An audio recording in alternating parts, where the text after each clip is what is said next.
Welcome to the Conversations That Matter podcast. My name is John Harris. We are going to take a little bit of a tour today. It's really more of an illustration. That's why I'm using this. But we will take a little journey into the world of Twitter. I don't do that as much as I used to. I used to go on Twitter and look at all kinds of things. But I got rid of my Twitter at the end of last year, or I forget, beginning of this year maybe, January, something like that. And many of my friends, I had already been kind of scaling back my participation in the format. I was shadow banned. Many of my friends had been completely banned. And there's, I don't know, it's just, it's kind of the level. I was reminded of this as I was looking at some of the threads. The level of engagement is much of the time elementary school playground level engagement. It's just not interesting to me much anymore. But there's still a lot of things that happened on Twitter. Not as many things as there used to be, but there still are some. And this is one of those things. And I thought it was just a good illustration of just a number of things I've wanted to talk about. And it just encapsulates so many of them. So I thought, yeah, we'll talk about this. So yes, they are gaslighting you, and it's all about power. That's why they gaslight you. That's why they try to make you think that you're crazy, that you didn't really hear what you heard, you didn't see what you saw. You're the one that's actually making the accusations and in a parallel universe while they're the reasonable ones. And if they get enough people on Twitter especially, it's easy to do this, right? So many conservatives are purged from that format, and conservatives don't usually participate in that venue as much anyway. If you get enough people to like your post and to retweet it and to say positive things about it, then you can kind of start to believe your own lies. That's to be honest with you, how Twitter, I think, is used often, especially by the left. So this is an illustration of that. But it is a bully tactic that I'm going to show you, and it is completely vacuous. If you're someone that's rooted in truth, you're grounded, you don't want lies, and you're just going to follow it wherever it leads. You don't care what kind of names you're called. When someone says racist, sexist, homophobic, it just bounces right off of you because you care about truth. If you're one of those people and you're not afraid of those things, this attack won't bother you in the least. It doesn't matter. You might even laugh at it. But if you're afraid of those things, which most people are, I hate to say it, even conservatives, even people in the quote-unquote opposition to CRT, in the Christian conservative circles, they're deathly afraid of that. They're deathly afraid of any association that could possibly, the left could use to call them racist, even though the left calls them that anyway. And they just run from it. It is a powerful, effective weapon, and it shouldn't be. We need to take the sting out of this. Who cares if someone is called names? Who cares if you're called a liar? If all manner of evil is said against you for the right reasons, especially for the name of Christ, for the truth of defending the things that Christ cares about, his commands, his gospel, the word of God on which we find them. If that's what you're defending, then look, hey, you're rewarded for that. Do a little jig, rejoice. And it's hard. It's easier said than done. I understand that. But this is just an example in my mind of what I'm going to show you of a ridiculous attack. And I'm just going to reinforce for everyone, look, you're not crazy. You're not crazy.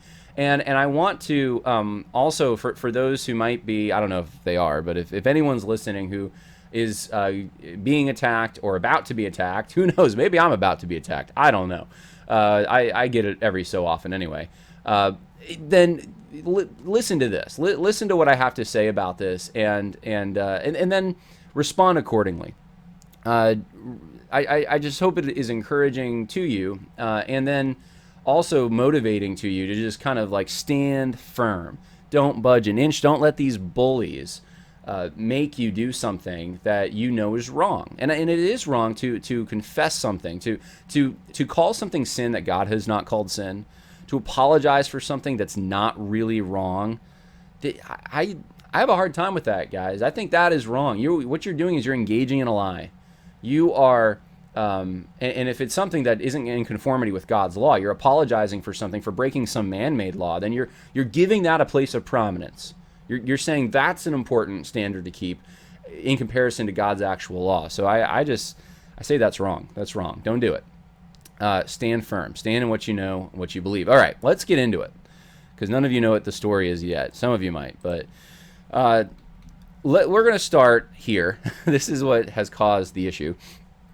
Adam Greenway, the president of Southwestern Baptist Theological Seminary, put this out this afternoon. He said, "It is with deep disappointment but strong conviction that I have sent the following letter to Dr. Michael Spradlin, prayerfully requesting him to reconsider the decision by Mid-America Baptist Theological Seminary to post the premiere of a film whose trailer contains scandalous and scurrilous slander against Southwestern Baptist Theological Seminary." Now, for those who don't know, Mid-America is separate from the Southern Baptist Convention. It is not an official Southern Baptist Convention seminary, yet it has an association with the Southern Baptist Convention. Liberty Baptist Theological Seminary is the same way for Liberty University. So they're not directly affiliated, but they are indirectly affiliated, if that makes sense to anyone. In fact, if I'm not mistaken, I think Adrian Rogers started Mid-America, and it's still somewhat loosely affiliated with his church, which is a Southern Baptist church. And many of the people who graduate from there go on to Southern Baptist churches and Southern Baptist institutions and become missionaries for NAM and that kind of thing. So there is a relationship there, but yet, wisely probably, Adrian Rogers did not put it under the direct oversight of the Southern Baptist Convention. And look, one of the things, point I want to make just right off the top is, how come there's only one seminary that seems like it's not circling the wagons? It hasn't really gone woke. It's actually resisted some of these things to some extent. It's the one that's not actually in the machine, as at least as tied as closely to the machine. So it's not officially under the Southern Baptist Convention. I think that is interesting. But it's Mid-America, and Mid-America is hosting, from what I understand, the screening of the movie Enemies Within the Church. And I guess it's in, I don't even know if they approved of the movie as much as maybe they were just hosting a Conservative Baptist Network event and Enemies Within the Church happens to be at that event. So either way, it's happening on their campus, and Adam Greenway, the president of Southwestern, which is an official Southern Baptist school, has a big problem with this. So puts the official seal of Southwestern Baptist Theological Seminary on a draft, a form letter from it says Adam W. Greenway, president, on it. Very official. And this is what he says.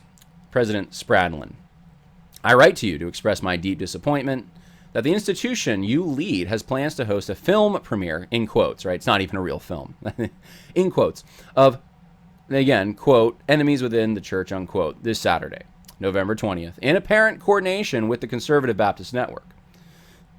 The film's trailer contains campus footage of the institution I am privileged to lead, overlaid with narrative insinuations of Marxism, presumably intended to leave viewers with the mistaken impression that Southwestern Seminary is something other than Orthodox, Baptist, and evangelical. Now, let's stop there for 1 second. I didn't know this. I don't think probably hardly anyone knew this when they were watching that trailer, that was Southwestern Seminary being used, overlaid with these terms. I just don't think so. I just doubt it. But now everyone does that's seen this. And so, okay, they were using that. Now, whether that's fair or not, I'm just pointing out that no one probably would have known, but now they do. So Greenway is putting it out there, spreading the news that this trailer contains this. So already, you have to wonder, what's the strategy here? And I'm going to talk about that at the end, but why bring attention to this? Because any press is probably good press for Enemies Within the Church, any movie.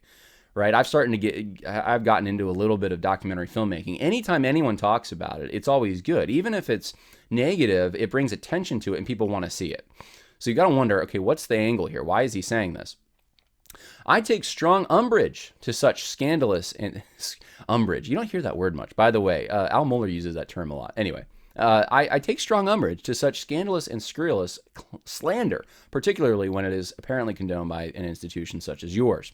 Furthermore, I believe your late predecessor in office, B. Gray Allison, would strongly disapprove of his seminary's involvement in matters such as showing his film and supporting the CBN, given what has been attested in Mid-America Baptist Theological Seminary's own publications. Okay, so Gray Allison, like this isn't just an appeal to authority. This is just, hey, like if you don't listen to me, listen to this person. it's kind of irrelevant, but it's meant to further circle wagons and create the impression that, look, a lot of strong people in powerful positions are against what you're doing. So it's to minimize the person that he's writing to. Former academic vice president Howard Bickers wrote in 1992 concerning Mid-America, "The seminary prohibits any negative criticism of any Southern Baptist agency, leader, or program by speakers in the classrooms and in chapel services. The leaders of the seminary believe that the institution best fulfills its purpose when a Christ-like spirit and stance of positive support are engendered. Consequently, the energies of the seminary are focused upon the training of students rather than upon participation in divisive issues within the convention." Now, so he's saying basically, if you partner with Conservative Baptist Network at all, you let them use your facility to host an event, then you are breaking you are in violation of the vision of the former academic vice president Howard Bickers in 1992. So again, recruiting another person to try to create pressure here. You're out of step. You're the weird one. You're the unusual person that's doing things not in accordance with what the rest of us and those who are authoritative would do. And it's not Christ-like. It's not. You're breaking this.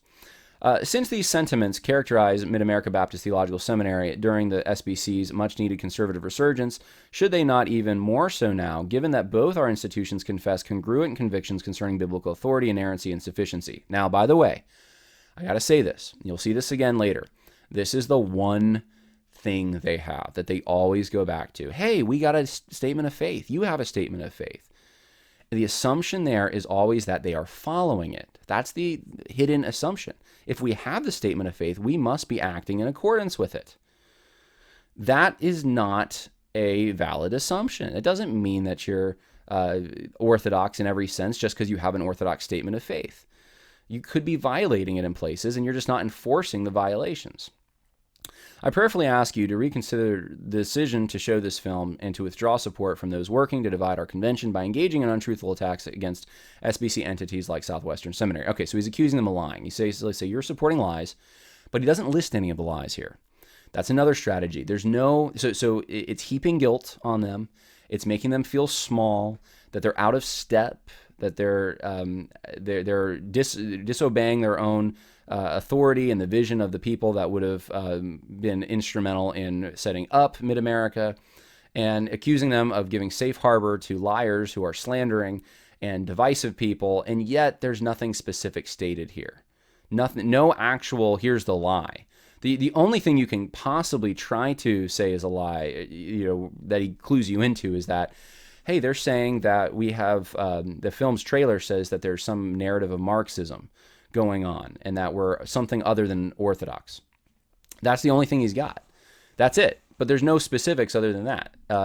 Clearly he hasn't seen the film, or at least he's not letting on that he has. He's just saying something about the trailer.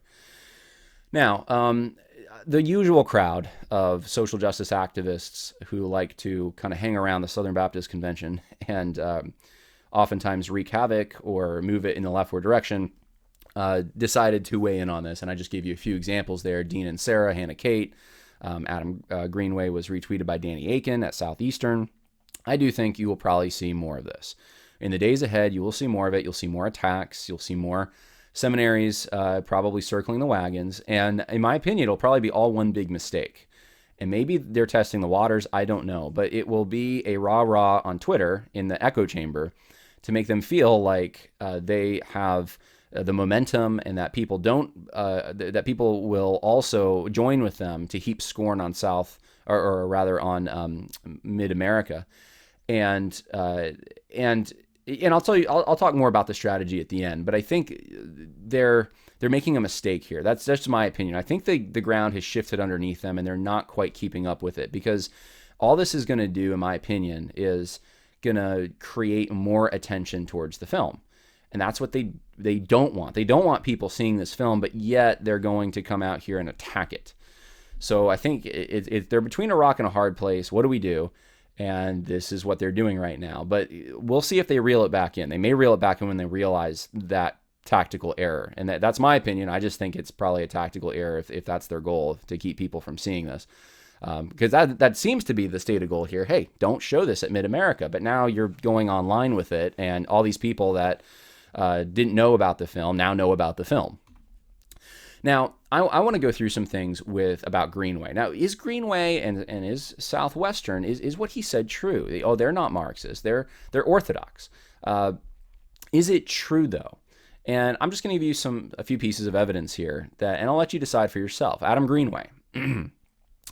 October 31st, 2019, for Reformation Day. He said, "The time has come to finish the shift from the Confederate culture of our origins to a global vision of mission, ministry, embracing all peoples without distinction.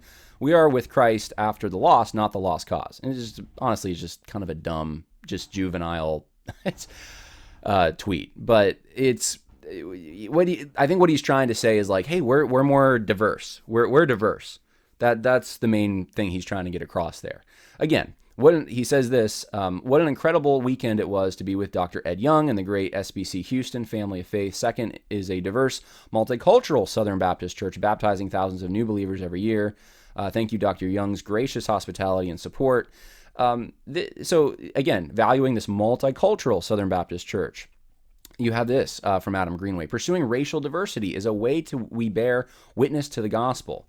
Quoting Pastor Drew Erickson, teaching from Acts 10. So he values some kind of ethnic diversity, right? I hope everyone's seeing that. Now, I'm going to come back to that, but let's just put that in the back of your mind. Okay, Adam Greenway values ethnic diversity and thinks we should somehow push for ethnic diversity somehow, or make conditions so that things are more ethnically diverse. Now, here's another thing to add to this list. SBC leaders have published a statement grieving the recent death of George Floyd and calling for an end of racial inequality in the distribution of justice in our country. I was grateful to join with all my fellow SBC entity heads in making this statement. This is from May 30th, 2020. And Greenway signed this statement, and let me read for you part of the statement. That a number of other Southern Baptists, I think Al Mohler signed this, I believe, by the way. Danny Akin signed it, Jason Allen, Jamie Dew. As a convention of churches committed to the equality and dignity of all people, Southern Baptists grieve the death of George Floyd, who was killed May 25th, 2020 in Minneapolis. While all must grieve, we understand that in the hearts of our fellow citizens of color, incidents like these connect to a long history of unequal justice in our country going back to the grievous Jim Crow and slavery eras. The images and information we have available to us in this case are horrific and remind us that there is much work to be done to ensure that there is not even a hint of racial inequity in the distribution of justice in our country. We grieve to see examples of the misuse of force and call for these issues to be addressed with speed and justice. While we thank God for our law enforcement officers and that bravely risk their lives for the sake of others and uphold justice with dignity and integrity, we also lament when some law enforcement officers misuse their authority and bring unnecessary harm on people they are called to protect. We further grieve with our minority brothers and sisters in the wake of Floyd's death, pray for his family and friends, and greatly desire to see the misuse of force and inequitable distribution of justice come to an end. This is soft critical race theory language. This is connecting. This is basically saying that this George Floyd's death was motivated by racism. It connects to Jim Crow and slavery, saying that implying that there's not an equal distribution of justice in our country. That there needs to be a more equitable. There needs to be a redistribution. That you would think, right? If there's unequal distribution of justice, we need a redistribution of justice, which is exactly what the left was pushing. And all these guys, including Al Mohler, signed it, but Adam Greenway also signed it. So this happened. Put that in the back of your mind as well. Say, okay, Adam Greenway wants to push for ethnic diversity. Adam Greenway signed this kind of soft woke statement. It's not even really soft. It's a woke statement in the wake of the George Floyd situation. Now, it appears that Greenway also was in support of the SBC Executive Committee waiving attorney-client privilege because of the Me Too movement and the abuse allegations and all of this. So if you look at some of these tweets, he says that everyone should listen to what Bart Barber has to say, his perspective on what's at stake with the SBC Executive Committee. You watch the video, and what Bart Barber seems to be talking about more than anything else in this is sole member privilege. But and even says if they refuse to waive privilege, they are acting contrary to the overwhelmingly expressed vote of the messengers. So Adam Greenway is retweeting this video in which Bart Barber argues that they need to waive privilege. But it's in the context of all this, of when there's a debate about attorney-client privilege. And so it seems to me like what Adam Greenway is signaling, and you'll see in a tweet I'm about to show you, is that that's a good thing, that the executive committee of the Southern Baptist Convention should waive it, or at least it's not a big deal if they waive that, and they should follow the dictates of the messengers who apparently want this waived. Now, Greenway questioned the motives of those angry over the waiving of attorney-client privilege. This is what kind of, in my mind, sealed this understanding that, okay, I think he at least doesn't have a problem with them waiving this. And he reposts this thread from Amy Carter Whitfield. I think she might be the wife of Keith Whitfield, the provost at Southeastern. I'm not sure, but she has this long thread, and basically the long and short of it is that those who are upset about the waiving of attorney-client privilege should basically check themselves, and they shouldn't be angry with anyone except abusers, really. So it's wrong to it's kind of this false dichotomy that if you get angry at that, well, then you're somehow taking away from being angry at actual abuse. It's a manipulative thing that she's saying. But Adam Greenway reposts this and finds this totally valid. So he's running cover for those who are supporting the waiver of attorney-client privilege, which we talked about that at the time was a very foolish thing to do. And really is probably one of the most foolish things that's ever happened in the SBC Executive Committee. It's just insane. Now, he also defended Ed Litton. Okay, so put that in your back of your mind. Adam Greenway wants diversity, according to what he said. Ethnic diversity. Adam Greenway... I can't even remember everything I put down here. He signed the woke statement in the wake of George Floyd's death. Adam Greenway, to some extent at least, supports or at least opposes those who were concerned about the waiver of attorney-client privilege. And then he defends Ed Litton, admits his non-apology over serial plagiarism. In fact, he sat down with him, and they had a whole discussion. I talked about it on this podcast, where Ed Litton pretty much blamed everyone but himself. And he didn't apologize, made out kind of like he did, but it really was not. It was horrible.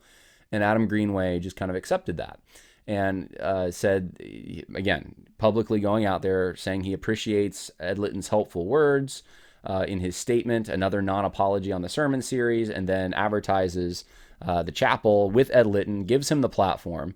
So put that in the back of your mind as well. Okay, Adam Greenway doesn't have a problem with someone being a serial plagiarizer, as long as, I guess, they're in an institutional power in the Southern Baptist Convention. He's fine with endorsing that on some level. It's not like he even just had him there to preach. They literally talked about that issue. And Ed Litton just squirmed and blamed all kinds of other people and said how, he basically, he's got such a good memory. And he's got to take a break from listening to sermons, a sermon break sabbatical, because it's just too hard for him. He just remembers so many things. And that wasn't the issue. We all know that. So many times he was just reading transcripts. Okay, so we see all that. Now, here's the question. Does he really want diversity? Does Adam Greenway at Southwestern Baptist Theological Seminary really want diversity? No, not really. Here's what Bobby Lopez wrote in November 16th, 2019. A new president took office, Adam Greenway, and fired 26 professors in 24 hours. And by the way, I do have the names of those professors somewhere. I know I talked about them in a previous episode. The vast majority are minorities, ethnic minorities, and women. Many women in that group. He fired them in 24 hours, sending a clear signal to all of us that we were eminently replaceable. Greenway told us that this was due to budget cuts, then turned around and hired at least 6 new professors, all white, from Southern Baptist Theological Seminary, the place he had just left. Why do this? If you're all about ethnic diversity, why fire so many ethnically diverse people and then hire a bunch of white people? That would be getting that. If a CBN person did that, they would be in so big trouble for that. They would be called racist. They'd be called all kinds of things. How come Adam Greenway gets a pass on this? And one of the things you'll see, if you haven't noticed it yet, is if you are on the side of the revolution in any way, if you're pushing that needle towards the left, then you get a pass on this stuff, because the issue is always the revolution. The issue is never racism. It's never actually sexism or any of the stuff that they claim to care about. The issue is the revolution. And Adam Greenway is carrying water for the revolution. And so he gets a pass on these things. And you'll see some others that get a pass as we go through this as well. Here's the question I have too. Adam Greenway says, hey, no, we're Orthodox. We don't have Marxist stuff at our seminary. Enemies Within the Church is lying. Is CRT taught at Southwestern Baptist Theological Seminary? Well, let me just give you a few examples of places that but we already saw the statement Adam Greenway signed, the woke statement. So we already know that that's out there. How about this? Dr. Jeffrey Bingham, fall 2019 systematic theology class. Whiteness. Are there things about whiteness that can help in biblical interpretation? Sure there are. But there are many things about whiteness that are used in history past to pervert the meaning of the biblical text, to pervert it greatly and in a disastrous way. So I need brothers and sisters within the community of Christ who are not white that I can approach and say, brother, sister, how is it that my whiteness is working against my understanding the meaning of the biblical text? And I think whiteness is spelled wrong here. It's witness. It's whiteness, though. I heard the clip, and I guess just didn't transcribe it correctly. But this is Dr. Jeffrey Bingham, fall 2019 systematic theology class. And you can go online. You could probably even type that in, and it'll come up. He says this. You have Malcolm Yarnell. Malcolm Yarnell is a very prominent professor there. And he says a number of things. Here's one of the things in the Biblical Recorder, June 15th, 2020. He says this is about racism. And there's so many things. It was hard to even narrow down, okay, what bothers me the most about this? What would we pick out to say this looks like CRT? Let me read this for you. Among other errant ideas we have heard are the following: that the Scripture does not command the reconciliation of all peoples, that the Word of God advances the system of slavery, and that oppressed peoples ought not seek freedom from wicked systems. And by the way, I'm not buying this. I don't know who in the world is he talking about here. I've never met maybe one person in my life who thought this. In the Southern Baptist Convention especially, everyone's going to say that they believe that the Scripture commands reconciliation, that the Word of God advances the system, that does not advance a system of slavery. Now, certainly the Word of God regulates slavery in the Old Testament. Certainly there's regulations in the New Testament. But to say that it advances, like it commands a system of slavery, I mean, it's being slave to Christ, I guess, and that oppressed peoples ought not seek freedom from wicked systems. Like who says that oppressed people should not seek freedom? I don't know of anyone who says that. Not in a revolutionary, violent way, perhaps. There's an orderly way to go about these things, but I think everyone would say, yeah, if you're in a wicked system, then you should seek the freedom from it. Now, here's the thing. This is a straw man, and this is how he knocks it down. Further, we are disheartened to hear people explain the deaths of unarmed black men with arguments based in supposed white superiority. Okay, what's an argument based in white superiority that explains the death of an unarmed black man? This is about police shootings. Here it is. Suggesting that propensities to crime, misbehavior, and standardized test scores are to blame. These specious claims remind us of old ideas that Southern Baptists more than once resolved to denounce, saying that you're white supremacist, racist, something negative, right? You're one of these things if what you say is, hey, there's reasons that in some of these police shootings, there's maybe a justifiable reason this individual was killed or wounded, because they had some kind of a propensity to crime. In other words, they were committing a crime. And these disparities that exist with test scores and these kinds of things can be attributed to well, these are the problems. There's a lack of education and a lack of character. And most of the people who would make that argument would probably say that there's a fatherlessness problem. There's a family breakdown problem. Well, here's Malcolm Yarnell coming out, along with Ryan Putnam and Keith Whitfield, and saying, you know what, that's white superiority right there. That's what you're saying. No, that's not what that. And this is, if that's not what they're saying, this has to be the sloppiest thing ever. But there's so many other things in this that just show me that there's some kind of a willingness to make some kind of a peace with critical race theory. There's some kind of a syncretism going on here. Because to get to the point of calling someone some kind of a white supremacist or racist because simply they point out that there's a disparity when it comes to crime or test scores in a certain community or a certain region, That is, why would that be critical race theory? Or I should say, how could that not be critical race theory that would cause them to do that? They have to make some kind of attachment. They have to create some kind of a way of linking racism and white supremacy to someone claiming that these disparities are problems. That alone gets them titled a racist or something.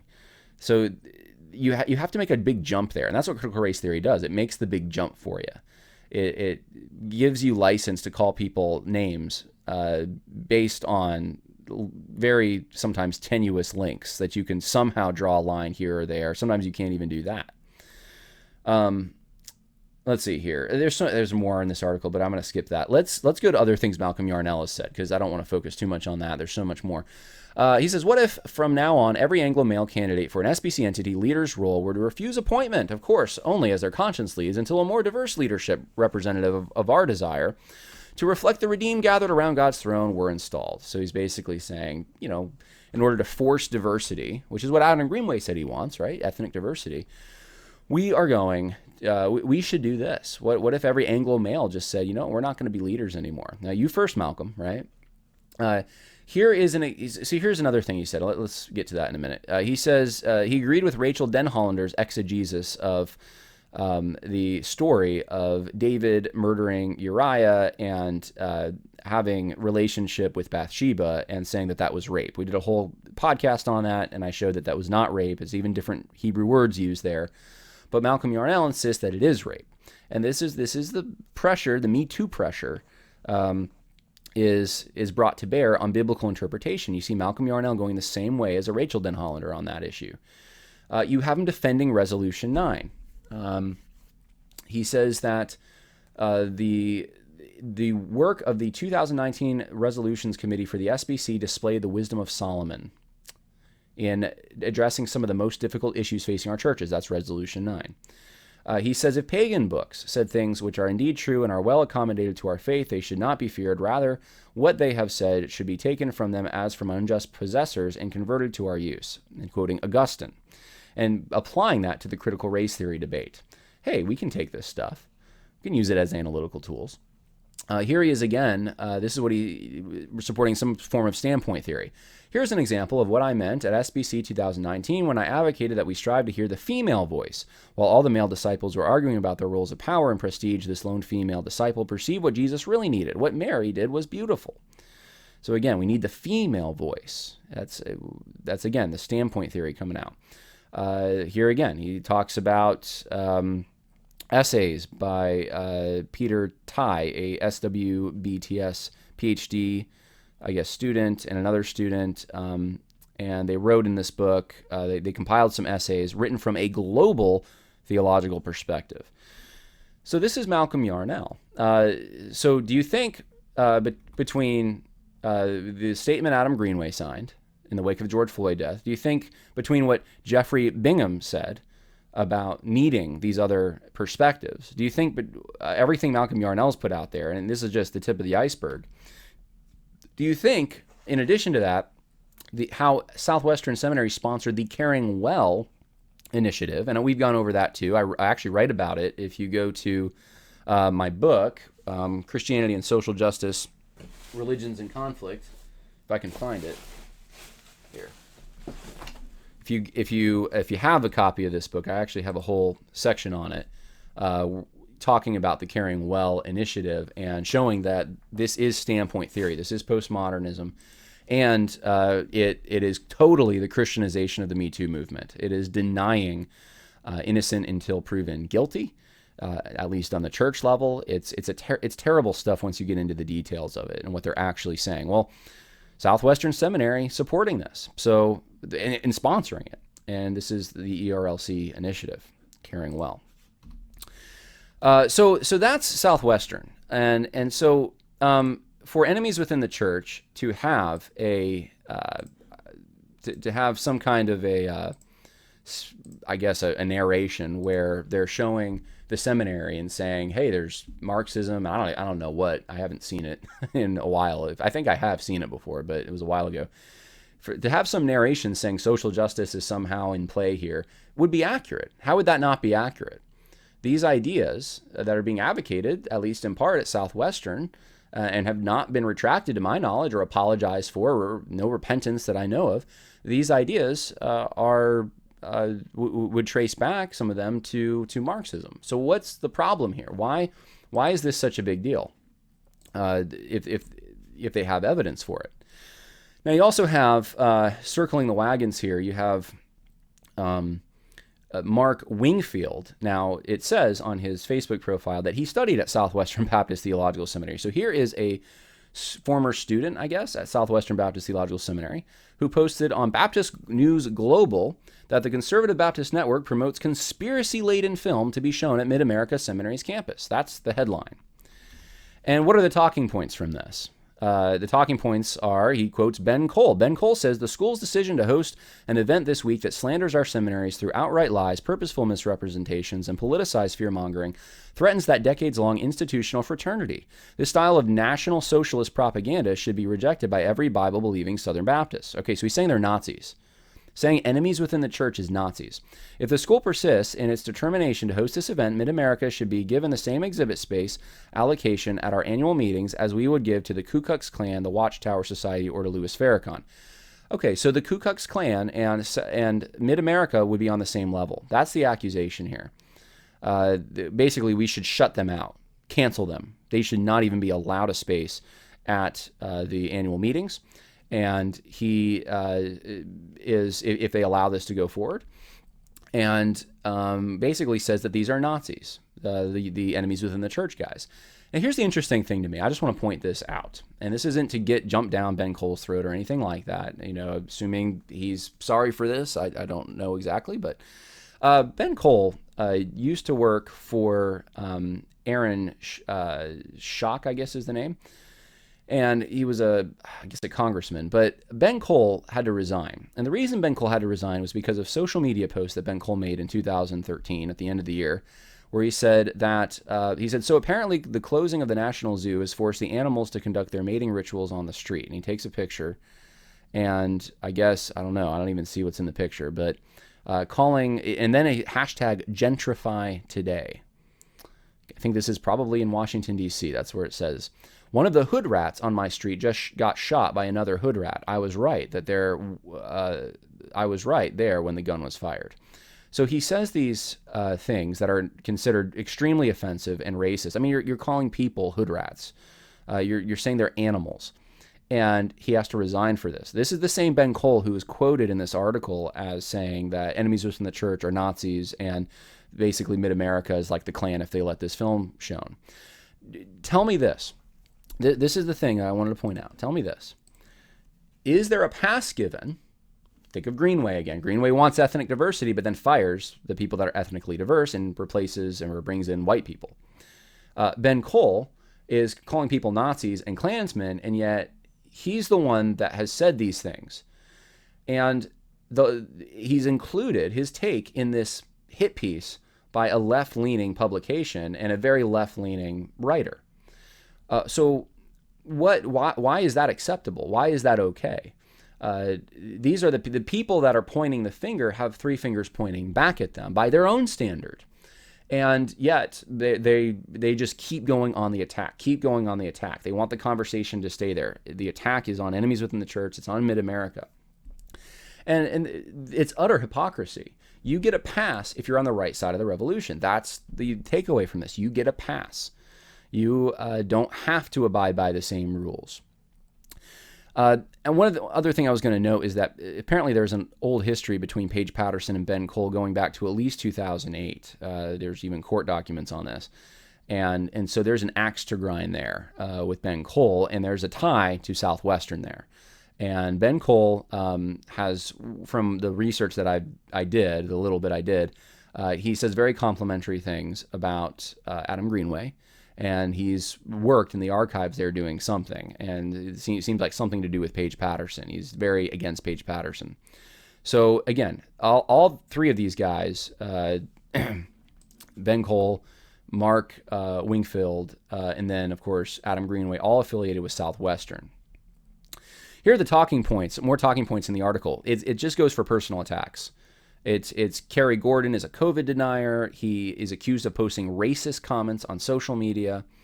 Trevor Loudon is basically, you see this, you read this sentence about Trevor Loudon, you don't think there's anything wrong with it, but I guess in the left-leaning mind, there is something wrong because he authored a book against Barack Obama and calling the people around him Marxists. Judd Saul is, again, kind of this conspiracy-laden films, produced other conspiracy-laden films. And Curtis Bowers, he previously wrote and directed 2 conspiracy-themed films. So it's all just casting derision, just attacking, while quoting someone who has this past, Benjamin Cole. It's just, you can't make this stuff up.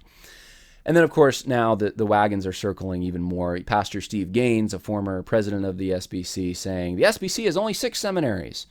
They all affirm the doctrine of the Baptist Faith Message 2000, drafted by Adrian Rogers and his committee. So, this is the only thing they have. Hey, we got a statement of faith. We got a state. That's what they've been saying through this whole thing. Hey, you're adopting ideas like standpoint theory that undermine revelation and objective truth. You're adopting ideas that turn biblical justice on its head, that corrupt the gospel, that, the list goes on and on, that interfere with the natural hierarchies God has created between genders, that squash reality and into this ideological mess where you just flatline everyone into oppressors or oppressed, and you don't see them as made in the image of God. And these accusations are made, but yet they always say the same thing. Hey, no, we got a statement of faith. We got a statement of faith. Okay, well, big deal. Do you follow it? That's the question. And that's always the unspoken assumption. Now, Pastor Kerry Gordon, who is the producer and the narrator, the one who basically the force behind this film, reacted to this. And I think this is an illustrative reaction. I want you all to look at this, if you can watch it, if you're watching, but I'll read it to you if you're listening. This is something that we need to think about. This is his just, boom, he popped it off on his social media. This is his reaction. The power of a film with primary source documentation, eyewitness accounts, audio and video archived records, solid detective work with money trails, bank accounts, board meeting records, emails, and whistleblowers, providing proof at the highest levels of corrupt institutions, etc., and a growing audience who is hungry for the truth. Is that when you get caught by the filmmakers and just respond with more lies and slanderings, as opposed to humble repentance? It drives even more people to watch the movie and review the evidence for themselves. I'd much prefer repentance, but if they insist upon lashing out, let them lash out till their hard little hearts are content. I read that at first and I thought, he's kind of going a little hard here. And I didn't know what I thought. And I read it again and I thought, no, that's exactly right. This is the way to handle this. Because he just cuts through all the onion layers, goes to the heart of it and said, look, the issue here, you're not repenting. You've been called on the carpet for these ideas. We have the proof. I just showed you some proof. And you won't repent for those. You won't acknowledge them. All you do is say that we're slandering you. Actually, it's the opposite.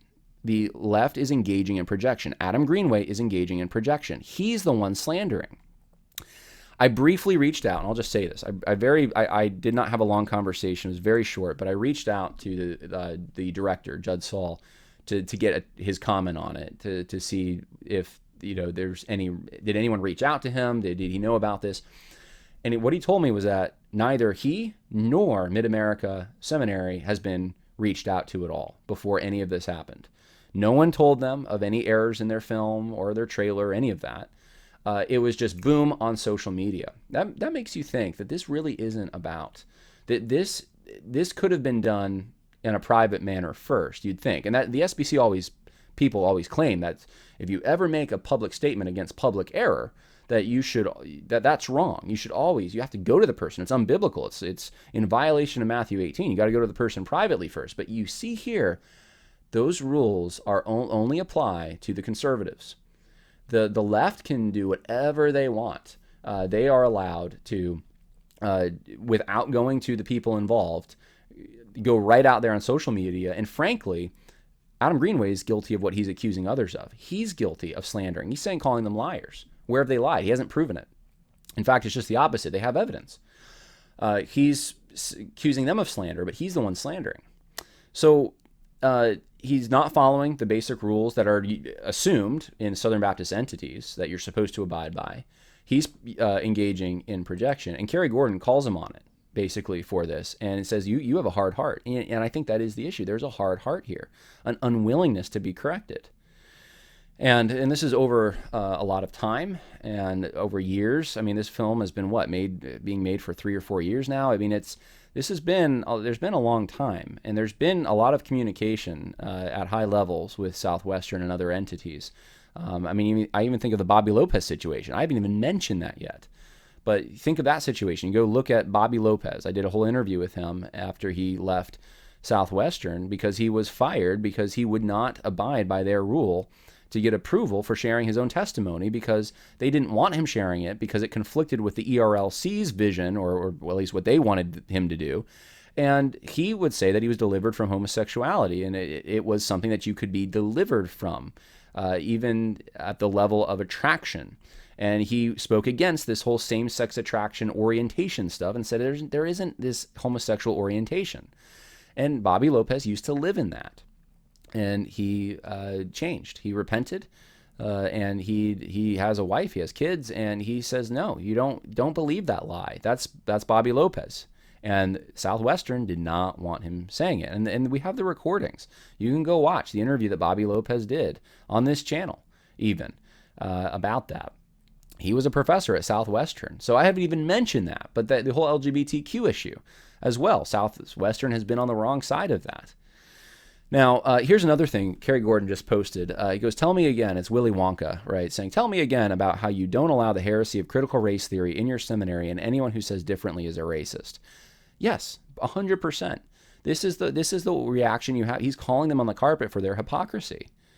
He's saying, look, there's this article that was posted. It calls him a racist. And he's saying, yeah. And the only way you can call me a racist is if you employ critical race theory. That's it. If you start employing critical race theory, then yeah, you can make me out to be a racist because you're basically engaging in this lie. So he's turning it around on them, and that is what I think we need to do a lot more of, because we're sometimes I don't know if it's too nice or what it is, but Christians have a hard time with that often. I know I have a hard time with it sometimes, being very direct and here's the truth. It's uncomfortable, but sometimes you have to do it. So Greenway did not go to his brother first, breaking his own 11th commandment, even though he's reinforcing it, as saying, hey, basically he kind of let the cat out of the bag in his statement. He said, look, you're Mid-America, we're Southwestern, you're not supposed to criticize another Southern Baptist entity, right? We're part of the guild. You don't want to be kicked out of the guild, do you? If you show this movie, you will be. That's what's actually going on here. And their only moves is to try to defend. Their only shield is saying we have a statement of faith, because they can't argue the merits. Whenever you bring up some of the things I just brought up, they just can't defend it. So this is what they have to do. They have to be aggressive, and they have to drum up enough support on Twitter and stuff to be like, yes, the momentum's with us. And it's an artificial feeling. It's Twitter, guys. His concern doesn't seem to be the Southern Baptist Convention. Right? His concern doesn't seem to be the seminaries. It's as much as it is himself and his institution and his image, and casting derision on Mid-America. He posted it publicly first, but that gives it away. Posting it publicly shows that this isn't about Mid-America anymore as much as it is like actually getting them to stop the movie. It's about casting derision on them.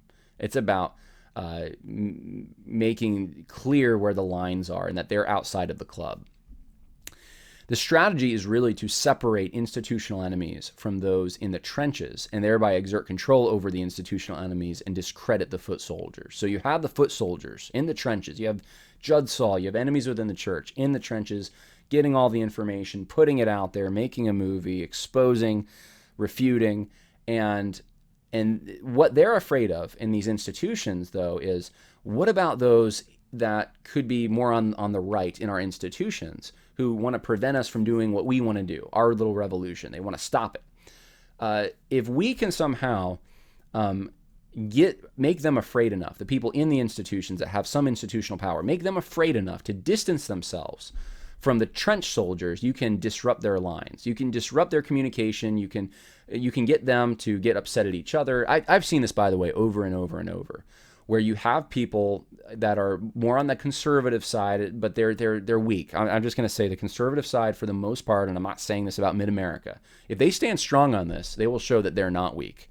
They might be the first ones to really show that at the institutional level, like really, tested and tried, and they came through. I mean, it's very difficult. I mean, there might be some others, but it's so rare. I'm just saying it is so rare. Most of the people who want to tout themselves as the leaders of the anti-CRT faction, they are so afraid of being called names. They are so afraid of having associations with them from others who are in the trenches and actually getting damaged from combat.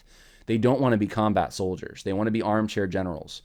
And so this is to disrupt communication. This is to, because look at the scenario. If what happens is Mid-America issues an apology or says, you know what, we're not going to have enemies within the church come. What happens is they end up, it ends up making enemies within the church look bad, like, they were the problem somehow and had deceived Mid-America. And then at the same time, it weakens Mid-America because it shows that they can be bullied by a Twitter mob into submission. And that's the goal of this. It is bullying, and it is trying to exert control over institutional threats, people they view as institutional threats, and then disrupt any kind of cooperation between them and those in the trenches. What I anticipate is that more of this will happen in the next few days. That I think that the wagons are already being circled, unless it's called off by someone like Al Mohler, who may even be behind this anyways. I don't know. I don't have any evidence of that. But a lot of these in past situations, like you think of the Founders trailer coming out, past situations, there is a circling of the wagons generally. And it's like they're all in a chat room strategizing, and I would assume that's probably going on.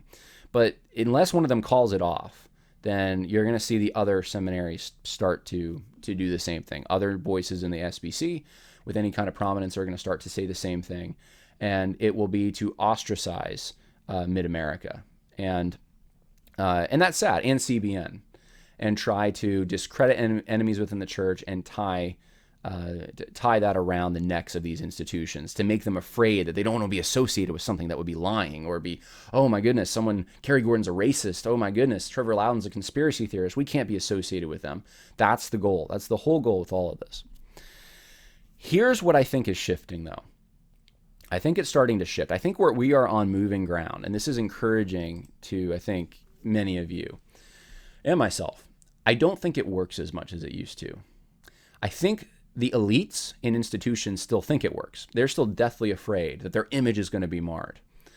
But I think something's already happened on the ground level. I've seen this as I've gone across the country where people just don't care anymore. They don't care if you're called a racist, if you're called a Christian nationalist, if you're called a sexist, if you're called a misogynist, if you're called homophobic, if you're called transphobic, if you're called a neo-Confederate, if you're called, the list just goes on, a Nazi.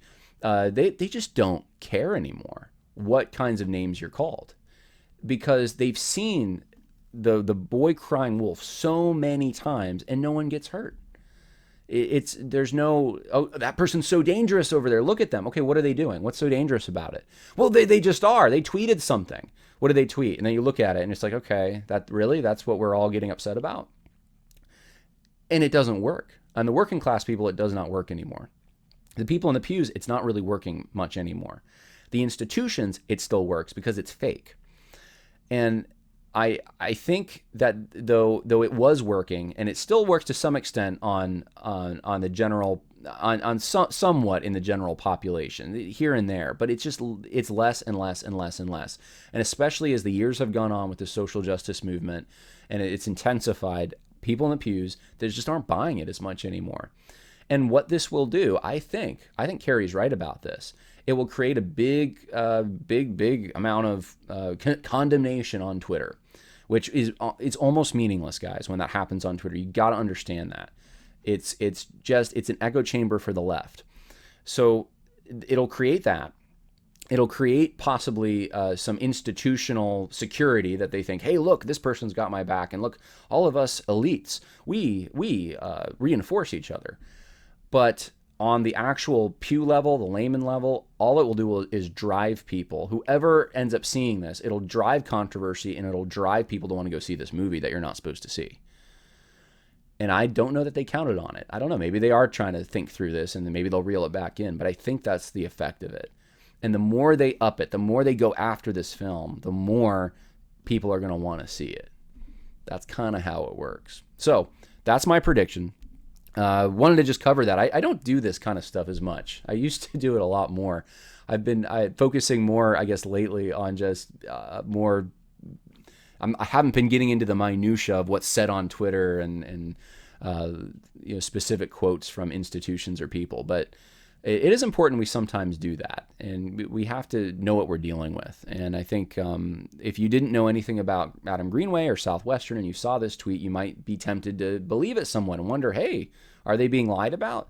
But if you know anything about what's actually been occurring in the SBC and specifically at Southwestern, you won't ask that question. You'll know. And you'll know that this is exactly a bully tactic. It is not a Christian thing to do. It is an exercise in projection and hypocrisy, and people who have three fingers pointing back at them trying to go on the offensive. And I hope God just has mercy on them. I hope they do repent, as Kerry Gordon said. I really do. And that they humble themselves, because that's the thing that's missing. There's just no humility. Look, if you say something wrong, if you say something dangerous, you admit it first, and then you confess it. And you take people seriously when they point it out. You don't just start pointing the finger at them and attacking them. Anyway, I hope that was helpful for you. That is my assessment of what's going on right now with Adam Greenway and Southwestern and this anti-Mid-America sentiment, anti-enemies within the church sentiment. I think, though, it's not going to work.